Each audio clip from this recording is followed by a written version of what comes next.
2025 මාර්තු මාසයේ අයවැය කතාව මතකද? ඔය අයවැය කතාවේදී ජනාධිපතිතුමා තීරණය කරනවා ලංකාවේ නිෂ්පාදනය කරන දියර කිරි සහ යෝගට් වලට තියෙන වැට් බද්ද සම්පූර්ණයෙන්ම ඉවත් කරන්න.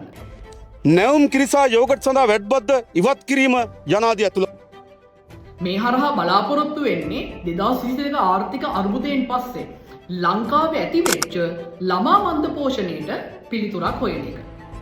මේක ක්‍රියාවට නැංවෙන්නේ අප්‍රේල් වල ඉඳලා. දැන් අපි ඉන්නේ නොවැම්බර් වල.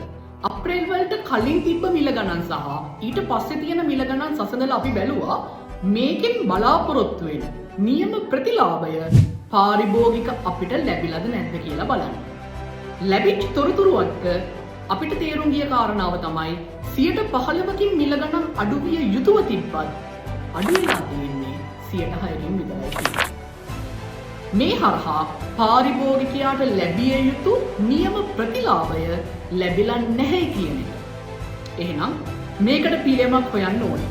ප්‍රධාන වශයෙන් පිළියම් දෙකක් තියෙනවා. එකක් තමයි පාරිභෝගික අධිකාරිය හරහා මේකට අවශ්‍ය කරන නිසි බලපෑම එල්ල කරන එක.